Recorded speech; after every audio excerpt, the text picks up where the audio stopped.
the world of tennis, Coco Gauff, in the finals, wins the very finals of the Saudi Arabian Open. Arsenal stretched winless run in the Premiership in England. Details of this and many more will be yours when we return from the break.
Welcome back. Sports Talk here on Atlantic Television Network, and Mike is here this Monday morning. Good morning, and good morning to our viewers out there. Meanwhile, we get started from Bayelsa, where the host Bayelsa State has been the overall champions of the third Governor Doedri National Wrestling Classic held over the weekend at the indoor hall of the Samson Siasia Stadium in Yenegua. It has been expected that Bayelsa State, with the way they have been very dominant in wrestling recently, will clinch the Greco-Roman and of course the women's freestyle and the men's freestyle categories at the just concluded classic. They definitely, if you remember Solomon Olabo, there was a Bitawe Mudebufa who won both gold medals to put the state ahead of others in the medals table.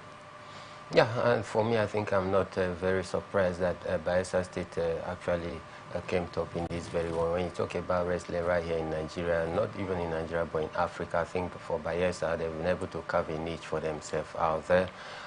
Their wrestlers are properly taken care of, and this was in the country as well. Something interesting here, in the Gregor wrestling feat, we saw the defending champions being taken out by a relatively unknown Bayelsa Nulamo.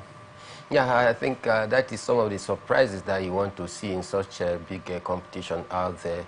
You expect other wrestlers who are relatively unknown, just like you said, out there to, so to be taken to the cleaner. But if you don't prepare very well, if you treat them with levity, they will actually shock you, and that is what actually happened in this very one. Maybe it's one of those high point or highlight that you may say that we saw in the Governor Drew Yedri's championship. And for me, I think it's part and parcel of the couple of that. So for me, I think the financial incentive is a way of trying to encourage the wrestlers as well to put in their best in the next edition, which for me I think is very key, because you can't take the financial motivation, the financial factor out of this kind of competition. These are the things that compel some of these sportsmen and women to do the things that they do out there on the courts, on the track, on the pitch, on the circuit. You can't take away the influence of money. Talking about the influence of money as a motivating tool, we've seen it plenty, in wrestling there, coming from the sponsor of the Doediri Sports Wrestling Classic in Yenegua. Now let's go to boxing, and the World Boxing Federation President Howard Goldberg is set to attend the highly anticipated Simplified Rumble in Rivers State for Champions. This event is expected to come up in just about 2-3 weeks from now, 3 weeks to be precise. 7th of December 2024, we will see the best of boxers, especially we understand Lauren Jaffet of Tanzania will be in action against Nigeria's Taiwo Agbaje in this one in a bid to see who will get the World Boxing Federation featherweight world title. And this, we understand this boxing bout will be taking place at the Yakubu Gowon Stadium here in Port Harcourt. It's called the Simplified Rumble. That means the governor of Rivers State, Sasimilaye Fubara, is involved in this one. Yeah, he's deeply involved in this one, because as the governor of the state, not just the governor of the state, but one man who also wants to improve the course of sport right here in the country. I think he will be there, but most importantly is having some of the top dignitaries coming in from the world of boxing. I understand that we're a European referee in this one?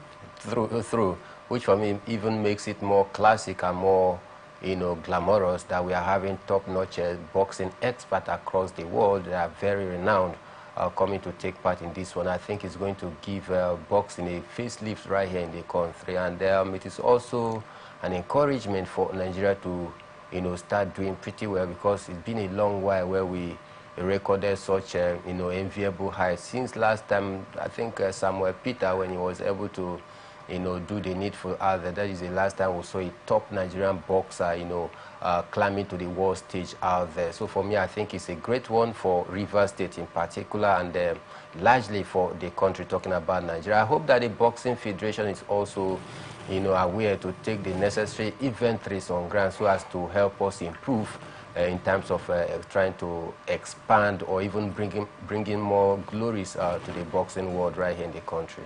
If you're a Fox Drive follower of boxing, definitely should be in Port Harcourt 7th of December 2024 for the Rumble there, because if the World Boxing Federation president will be in Port Harcourt, definitely every boxing enthusiast should find their way to the Yakubu Gowon Stadium for this one, and we'll see who gets that vacant World Boxing Federation featherweight crown. Meanwhile, we're going to go to some level of athletics, and a veteran long distance runner, Joy B.A., once again doesn't know fewer than 10,000 female runners to emerge as the winner of the 90 women run on Saturday, that's last weekend. And of course, win for the third and second time consecutively. We saw the Lagos women run. This is a marathon event, and a lot of people were involved in this one that kicked off at the Tafawa Balewa Square in Lagos. Mike, we don't seem to be very strong when we go out, but again, if we often have a lot of these events, it could be preparatory for seeing whether we can have a shot at what the East Africans do so well.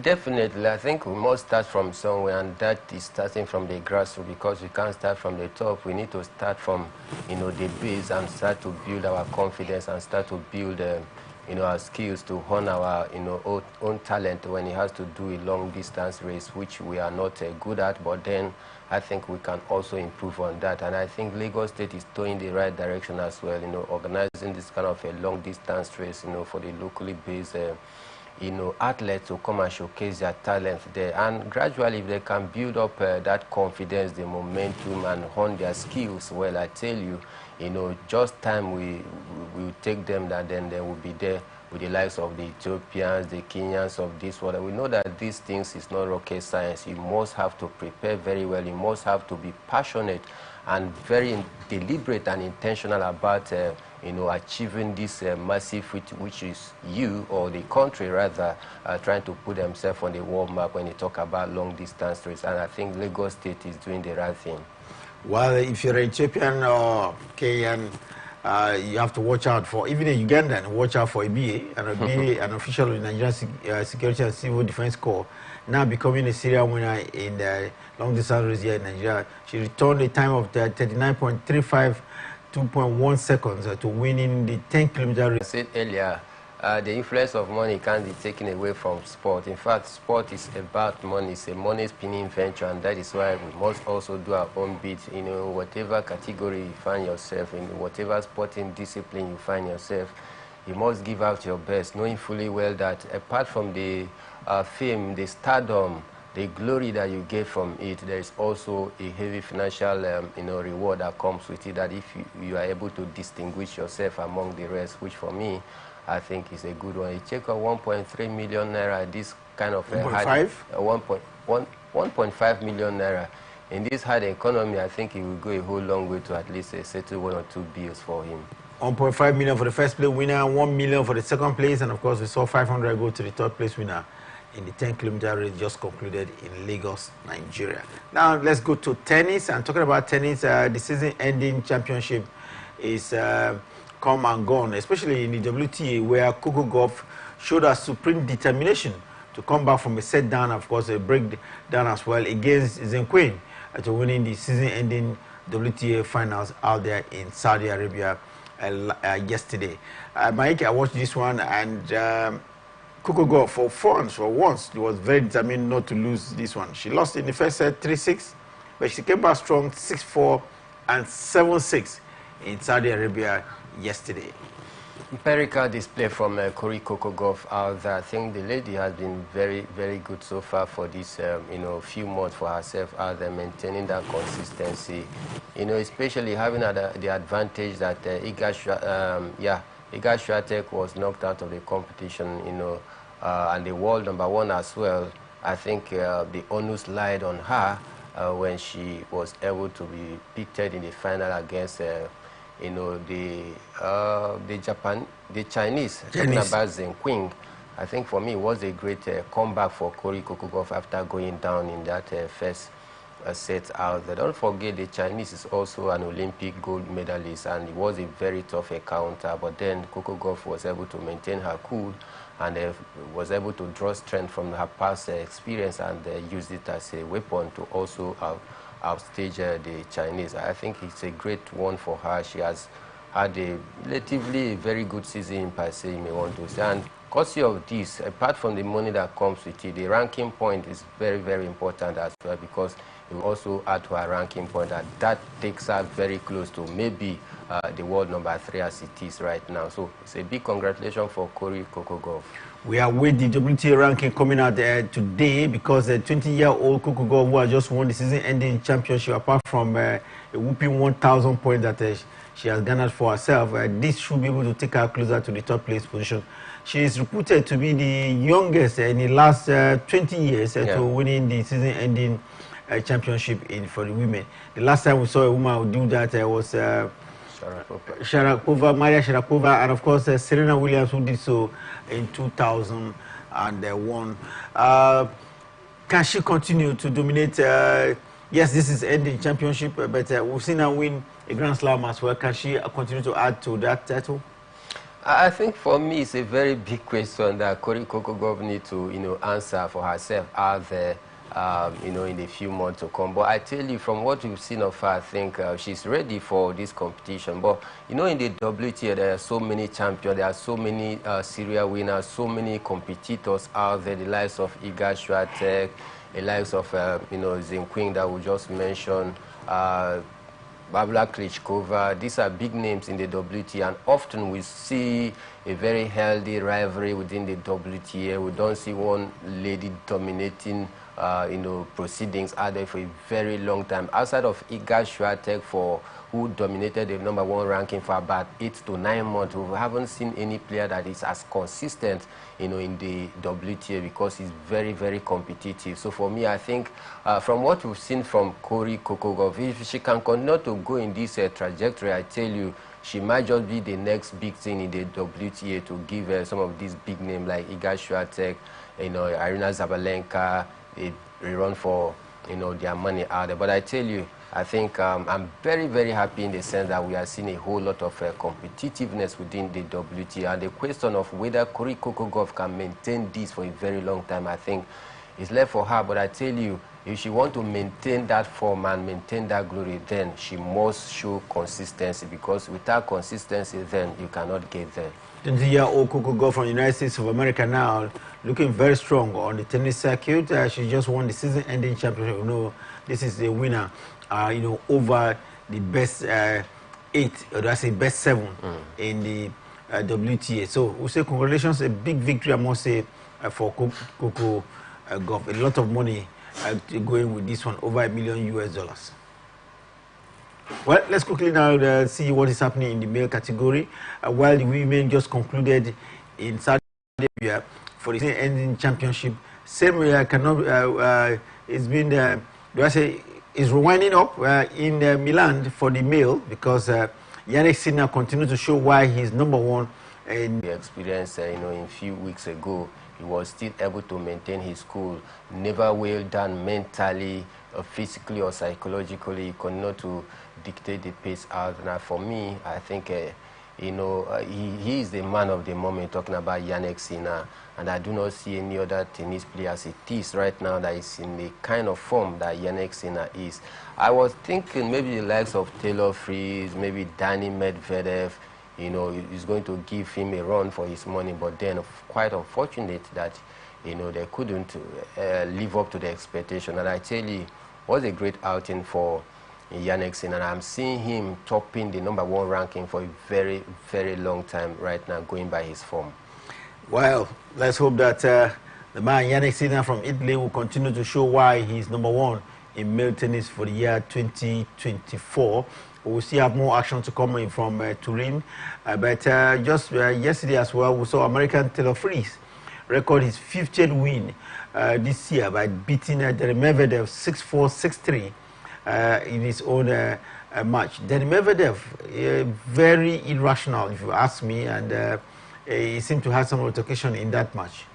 True. And when any time that the game is not going in his favor, it tends to be, to lose his cool out there. We saw him hitting his racket close to his chair, and even on the floor out there when he was done on the third set out there. And for me, you cannot be displaying such a uncontrollable attitude, showing your emotion and frustration while very active on the court out there. It gives your opponent advantage to also capitalize on some of these your lapses and also punish you, and that is what Taylor Fritz did yesterday. I think for me, it's been a very disappointing one, for Danny Medvedev. And he's not consistent. He's not a player that you can also put your money and say, okay, he's going into this competition. You are going to see him possibly in the final out there, because many times I think he allows emotion to get the better of him, which shouldn't be as a professional tennis player out there.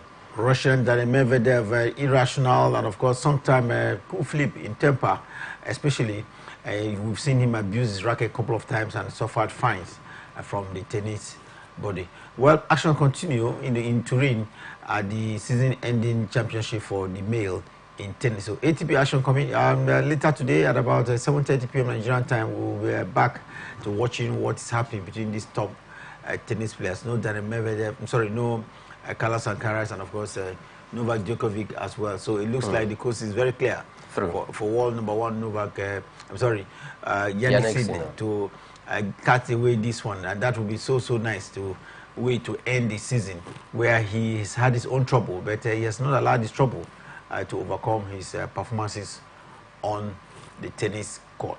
For us now, we'll take a break, and when we return from the break, we'll be back with some exciting football stories. Yes, in Nigeria here, Academy for at least after 11 games have now suffered the very first defeat of the season. So all the 20 club sides in the Premiership here in Nigeria has now seen a defeat in one match or the other. Across in Europe, the Premiership in England is getting very hot. It looks like Liverpool now is in a comfortable lead on the table in the Premiership, aftermath of what happened to Manchester City and Arsenal at the weekend. Details of this and many more will be coming your way. FC Barcelona as well, I'm not sure, is in a happy mood as we speak. When we return, we'll let you know why FC Barcelona is not happy at the just concluded weekend. Stay with us.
Welcome back. It's Sports Talk here on Atlantic Television Network. On this edition, where we have been told that the Doediri Classic in Bayelsa Wrestling has come and gone for 2024, and of course, we've seen a winner rejoicing with a prize money of 1 million naira in Akati, in Kitty episode to say. And beyond that, we've told you how Coco Golf is in the mood right now because of her ending the season as the #1 tennis player from the season-ending championship. Remember, only the best 8 female tennis players are put together, and she has emerged #1.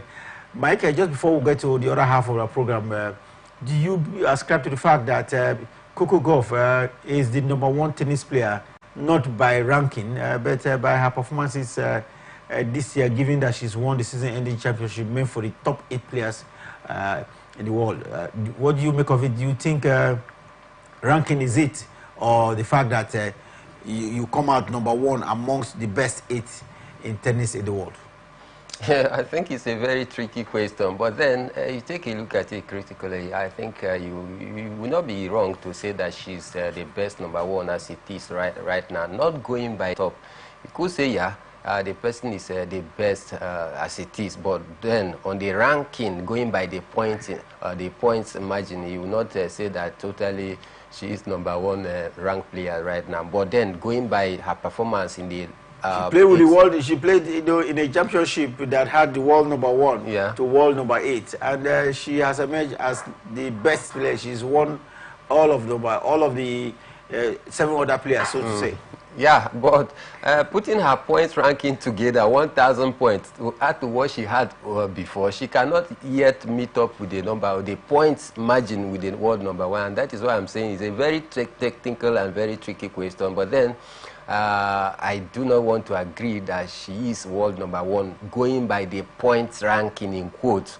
But without a point ranking, you can not be wrong to say that she's the best number one right now. Ranking is it, and it has to do with points you garner over the entire year, over the championships that is involved. And right now, Ariba Sabalenka should be watching her back. True, because the point margin is not that too wide as it is right now between Aina Zabalenka, Iga Swiatek. Then going by the point ranking that Cory Kokogov has also garnered right now. So Aina Zabalenka need to watch it because these two players are getting very close, and the point margin that keeps Aina Zabalenka as the world number one against even the world number two, talking about Iga Swiatek, is not up to 100 points.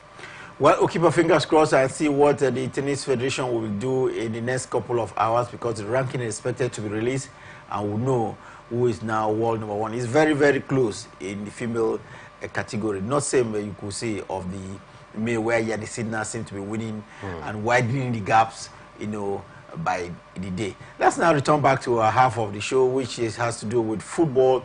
I will start from the local scene here. 11 days of matches have been completed for the Nigerian Professional Football League. And Mike, surprises on the, match day 11 fixtures. We saw 4 away victories. Yes, you had me right. 1, 2, 3, 4, 4 away victories. And one of the victims of that, weekend hostilities here in Nigeria was undefeated El Kanemi Warriors from Maiduguri. Very shocking for me. I had expected the El Kanemi Warriors to continue their unbeaten, run, owing to the fact that the last team that stayed or remained unbeaten was Rivers United, but they actually, lost against a surprising team, Ikorodu City, if I'm not mistaken. Then they remained the only team to be unbeaten, but over the weekend they were actually humbled, and all the teams right now have been beaten. So for me, I think it's very shocking. But then it is some of those excitement that we see in the world of football. You can never predict football. Not also forgetting that our own Rivers United as well was one of those casualties that actually failed over the weekend. And for me, I think I'm very, very excited because we are seeing some changes and dynamics in the Nigerian Premier Football League. Talking about 4 away victories at the weekend in Nigerian Professional Week, match day 11, Insurance of Benin playing at home, lost to Kano Pillars. So it was an away victory there for Kano Pillars. There was yet another away victory for Ikorodu City. Yes, you heard me right. Ikorodu City of recent have been, scoring goals and they're winning both home and away. Katsina United this time were the victims. We would have expected Ikorodu to beat Katsina United in Katsina, but that's what it is. Mike told you how Bayelsa United took out their neighbors, Rivers, 1-0, and this is the second consecutive loss for Finidi George and his boys. What could be happening? Are they losing their steam after only match day 11? Yeah, it looks as though they are losing steam. In fact, not it look as though they are losing steam. In fact, someone described them as the Manchester City of the Professional Football League here in Nigeria. Yeah. Are they Manchester City? Yeah. We saw Manchester City losing now consecutively, back to back. And what's happening to Rivers United and Coach Finidi George? I think for me, I don't know where the water has entered the boat, for Rivers United under Finidi George as it is, after showing such a, massive, start over the course of the new season, where they were unable to lose any game, sitting atop the Nigerian Premier Football League and doing pretty well both in defense and attack. They lost to Ikorodu City, yeah, and now back to Port Harcourt, and they're losing again. They lost in Lagos. Talk about Ikorodu City. They won consecutive games now, back to back. True, and especially against big teams, which is very surprising. Against some of the traditional teams right here in the Nigerian Premier Football League, I think they are doing a great job. Like I said some time ago, that it looks as though they've actually discovered the magic of what it takes to win 3 points or win games in the Nigerian Premier Football League, because they did not actually start the season on a very good note, but they are doing pretty well right now. And for Rivers United, their opponent, I think their coach was given a too much mandate, ultimatum rather, that if he fails to win those 2 games, he will be fired. I guess that is the reason why he had to take it very personal against Rivers United, defeating Rivers United at the Adoki Amasemaka Stadium. That seems to be a slaughter ground for Rivers United. But then, it looks as though Rivers United, they are gradually losing grip on the hold on the top of the Nigerian Premier Football League, and they need to brace up. They need to sit up because if they don't,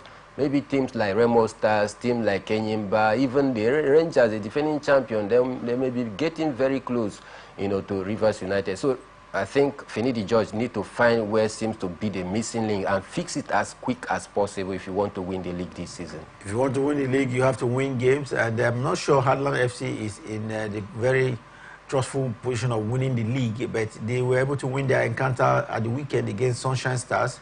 1-0 ended. Sunshine Stars, coached by their former coach, Kennedy Boboye, lost in that encounter, and reports that the coach himself, Kennedy Boboye, has had to resign owing to what they call interference, or what he calls interference in his job. Sunshine Stars, we thought they had a good coach in Kennedy Boboye.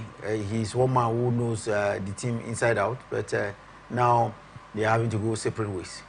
Yeah, I think for me it's quite not a good one, not a good report at all, because for Kennedy Boboye, one of the best coaches we have here in the Nigerian Premier Football League, I think he has a very good track record, and for him to fall out of favor or fall out of maybe a good cordial relationship with the management, I think it's not a good one. But then for a coach that truly knows his onions, when you are not allowed to operate freely the way you ought to as a coach, the best thing for you to do is to throw in the towel, because if you don't throw in the towel, you become more like a puppet in the hand of the authority out there, where they will be directing you left, right, and center. You don't have a decision on your own. There are some lofty ideas that you would want to implement for the club as a coach, but then because you are being tossed around by the authority or the power that be, you cannot effectively implement some of those lofty ideas. And so as a good coach who truly knows what he's doing, the best thing for you to do is to just throw in the towel. That's exactly what Kennedy Boboye has done with Sunshine Stars. Don't forget, Kennedy Boboye is a 2-time winner of the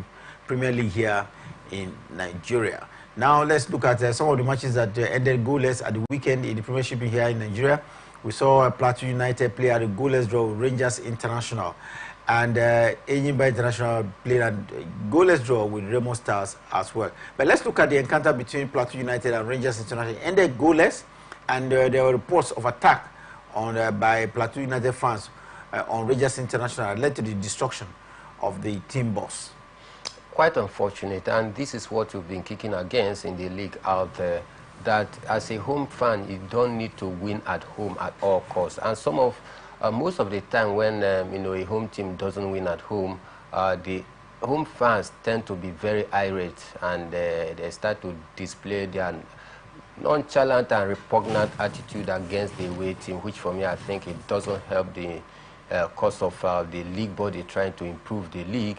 I think for me, I believe that the NPFL board and the match commissioners that was set for this very one are also taking stocks on what to do, and maybe in the next 24 hours we'll get to hear the sanction that will come against them, because certainly some sort of sanction will come against a team so that it will serve as a deterrent to other teams, because these are things that we wanted to avoid. These are things we are trying to avoid. In the past years, we've often seen this kind of shenanigans where, home team, when they don't win at home, they go all attacking the away team, the officials and the referees and all of that. I think for me, it's not a good one for the improvement and development of the league. We expect very swift action coming from the league body any moment soon, and I'm sure Plateau United as a team and our fans definitely will be will be on the wrong side of the law any moment soon. Now let's take it in a notch higher. Edo Queens are Nigeria's representative in this year's CAF Women's Champions League. They had their first game at the weekend, and the scoreline was very heartwarming, I must tell you. They beat Commercial Bank of Ethiopia by 3 goals to nothing. at the Labis Aloui Stadium in Casablanca, Morocco. This is a good way to start. 1.5 million US dollar already in their kitty. Sorry, 150,000 US dollars already in their kitty, and they now have a chance of earning 200,000 US dollars if they come out of the group stage. Yeah, I think it's an impressive way for Edo Queens to kick off their journey in this year's Women African Champions League. As early as 9 minutes, they had already taken the lead against their opponent, showing their dominance. They dictated their proceedings right from the blast of the whistle down to the final whistle. I think for me, it is a great way, because when you win your first game and get all 3 points and 3 goals in your first competitive game, it gives the players that morale. It helps them to settle down properly ahead of next game, because if you don't win your first game, then your second game will be under pressure to get all 3 points at all costs, and that may force you to commit some errors which your opponent might capitalize on and punish you. So it is a good way for them to start. Also, looking at the amount of money that comes with this year's edition, I think it is a good one for Edo Queen. We hope that they continue to blaze on even in the second game. They shouldn't take their foot off the gas or off the pedal. They should continue to press very hard and make sure that they win all their group game matches and wait for the next edition, stage rather. Edo Queens have yet another group stage fixture against their counterparts from Egypt, and that will be on Wednesday. Wish the team the very best of luck. Let's quickly go to Europe now and talking about European football performances. Let's start in Turkey, where Victor Osimhen only yesterday held up Morikadi's shirt after scoring Galatasaray's first goal against Sassuolo in the Turkish Super League. What does it mean for Igadi's shirt to be, taken up, or do I say risen by Nigeria's top goal scorer Victor Osimhen? I think for me, more like showing a solidarity to the player who was out injured. I think he's nursing a bit of injury, and you can understand the reason. He's one of their top men out there, and they has been able to form a good synergy between him and Victor Osimhen. So there is this bond that bond two of them together. When they are playing on a pitch of play, they are very comfortable because they understand each other. Moro Icardi can seamlessly close his eye and send a pass to Victor Osimhen because they had played together, they understand it. So raising his shirt to show the name of Moro Icardi, more like a support or a solidarity to him until he comes back from that injury. Okay, let's now quickly go to the Premiership in England. From Turkey there, in England, it's very interesting fixtures we had. We saw a resurgent Nottingham Forest in the last few games, but now they were beaten inside their own stadium by Newcastle 3-1. That fixture ended. Are you surprised that Nottingham Forest had been winning? We've seen win away games. Now went back home and dropped all 3 points. For me, I'm not surprised, because the English Premier League, being what it is, you cannot also predict a game. That you went away to beat a big team away from home doesn't guarantee you that you must get all 3 points, even playing at home against maybe another lesser opponent compared to the big team you played away. So these are some of the things that make the English Premier League one of the most exciting league across the globe. But despite losing, yet they are still maintaining their third position, which is a clear indication that they've actually worked very hard so far this season. Talking about this season and last season, Nottingham Forest was languishing at the relegation zone, but now they are in European sports if the league were to end today. And one team that will forget the weekend quickly, last weekend quickly, is Tottenham Hotspur. They offered Ipswich City her first 3 points in the Premiership in England for 2024-2025 football season. Tottenham Hotspur beaten by Ipswich. Mike, it ended 2-1 in favor of the Ipswich Town team. Very disappointing one for Tottenham as it is. They lost inside their own stadium, the London Stadium. True.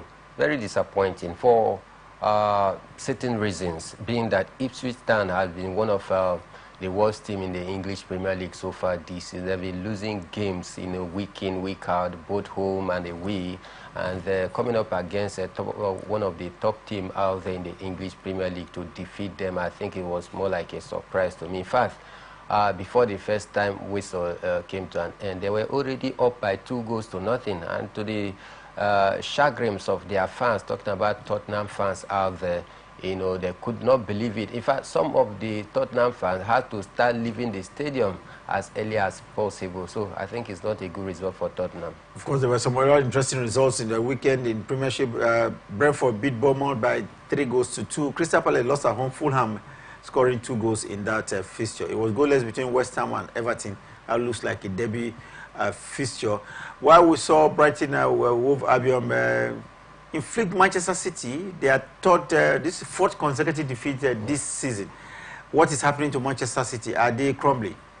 Yeah, I think you look as though they are crumbling with the absence of Rodri, and Kevin De Bruyne have been very instrumental for the team. I think the Rodri factor is clearly showing. It is clearly an evidence to which everybody could point at and say, yeah, maybe or maybe not, he truly deserves to be crowned a Ballon d'Or.